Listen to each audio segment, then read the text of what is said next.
Selamat pagi Ibu, ada yang bisa saya bantu? Pagi ini mau memeriksakan anak saya. Di pantatnya ada bintik-bintik merah dan di bibirnya putih. Di dalam mulutnya, ada rongga mulutnya ada putih-putih, terus uh, di ininya, di bokongnya ada bintik-bintik merah gitu ya Bu ya. Oke, sebelumnya adanya namanya siapa Ibu? Cio. Cio, umurnya berapa? 4 bulan. 4 bulan ya. Sebelumnya nanti saya akan menjelaskan dan sekalian memeriksa kurang lebih 10 menit. Apakah Ibu bersedia?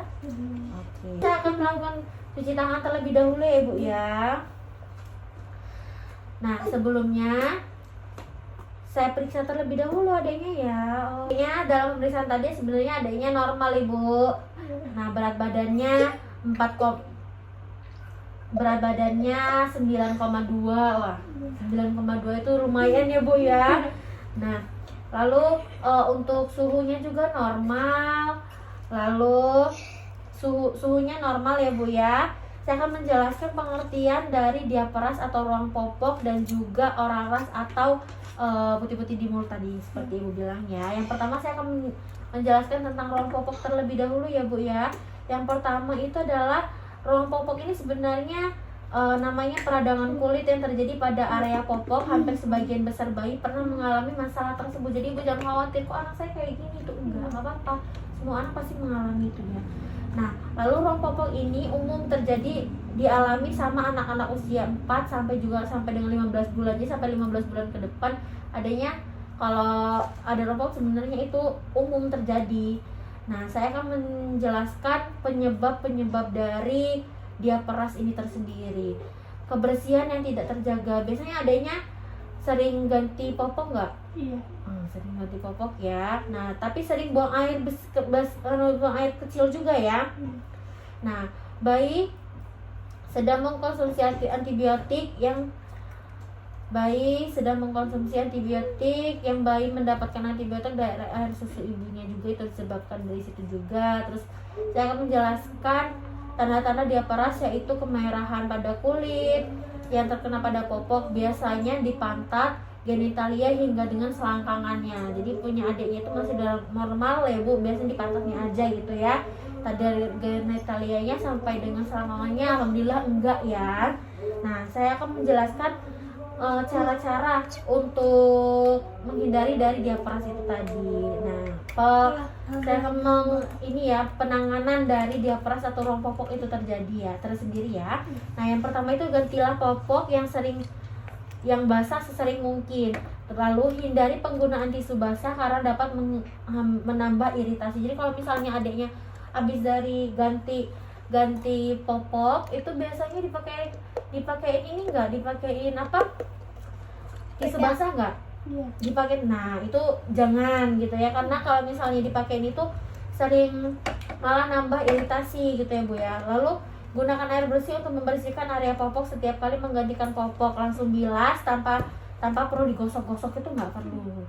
Nah, untuk cukup keringkan dengan menepuk-nepuk kulitnya tanpa digosok, karena gosokan keras dapat menyebabkan kerusakan kulit. Jadi kalau misalnya habis dari dicabukin gitu, ditepuk-tepuk aja, dilap-lap aja pakai tangan, tapi jangan digosok-gosok pakai kain, itu nggak usah. Atau cuma ditap-tap aja dari kainnya itu sendiri, nggak apa-apa.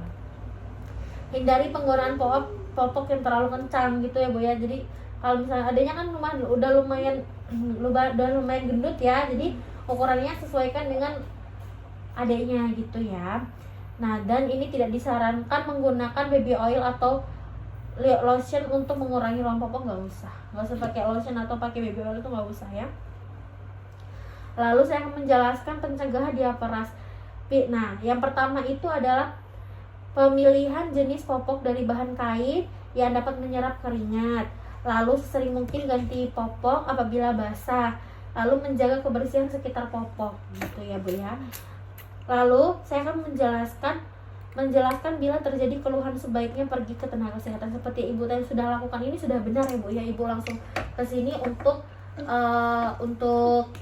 pemeriksaan adiknya lebih lanjut gitu ya. Oke Bu, dari penjelasan yang sudah saya lakukan tadi, apakah Ibu ada yang ingin ditanyakan Ibu tentang diaperas? Tidak ada ya. Oke. Selamat pagi ibu? Ada yang bisa saya bantu? Ini memeriksakan anak saya. Oh iya, adanya kenapa ibu? Ini Di mulutnya. di mulutnya ada putih-putih. Oh, di mulutnya ada putih-putih ya. Oke, nama adanya siapa? Cio, Cio, umurnya berapa? 4 bulan. Oke. Sebelumnya saya akan sebelumnya perkenalkan, saya adalah Bidan Siva, saya bertugas pada pagi hari ini ya. Baik ibu, sebelumnya saya akan menjelaskan atau memeriksakan adiknya kurang lebih 10 menit. Apakah ibu bersedia ibu? Oke. Kalau begitu saya periksa adiknya terlebih dahulu ya ibu ya, dan saya juga akan mempersiapkan diri saya terlebih dahulu untuk mencuci tangan saya ya bu. Sudah saya lakukan ya bu ya, semuanya dalam batas normal. Yang terjadi ternyata di mulut adiknya terjadi putih-putih gitu ya bu. Adiknya juga banyak mengeluarkan liur ya. Nah yang pertama saya akan menjelaskan tentang pengertian oral thrush, yaitu oral thrush itu kayak jamur pada mulut gitu ya bu ya. Dalam singkatnya jamur pada mulut yaitu di lidah-lidahnya, terus kadang pelatumnya, terus gigi gusinya juga malah jadi putih-putih juga. Nah gejalanya itu tadi ada bercak selaput putih pada mulut, bekas susu kayak ada bekas susunya, terus yang susah dihilangin. Terus ada bayi kadang-kadang suka menolak menyusui. Adanya kadang menyusuinya malas nggak bu? Malas ya, malah nyusuin gitu ya dia ya. Nah untuk terus mukosa mulutnya juga kadang mengelupas gitu ya. Lalu pada selaput lendir mulut sampai dengan bibir memutih gitu, menyerupai bekas susu, kayak ada bekuan susunya, terus kayak melekat. Bila dihilangkan terus kalau misalnya digosok gitu dia ada bercak darahnya gitu ya bu ya. Gejala yang muncul adalah suhu badannya tinggi, kemarin sempat demam ya adanya ya. Nah terus adanya nggak mau menyusu gitu, terus gelisah, itu juga dari gejala dari oral thrush itu sendiri. Lalu apa sih upaya untuk tidak terjadinya oral thrush itu sendiri? Yang pertama adalah mencuci botol bayi setelah digunakan atau diseduh dengan air panas gitu ya, direbus boleh ya. Terus bayi juga jangan diberikan dot kempong, kayak dot empong-empongan gitu loh bu. Jangan diberikan, itu juga bukan selain dari menyebabkan oral thrush, itu juga bisa menyebabkan mempengaruhi bentuk rahangnya. Nah ini adanya menyusu sama ibu atau dot? Dua-duanya ya, juga netek juga, di dot juga ya. Nah kalau misalnya adiknya menetek sama ibunya, untuk menghindari oral thrush sebaiknya putih susu ibu dibersihkan terlebih dahulu, atau ibunya juga dapat menjaga kebersihan dirinya juga ya. Lalu adanya sisa-sisa susu pada mulut bayi setelah minum juga dapat menjadi penyebab terjadinya oral thrush.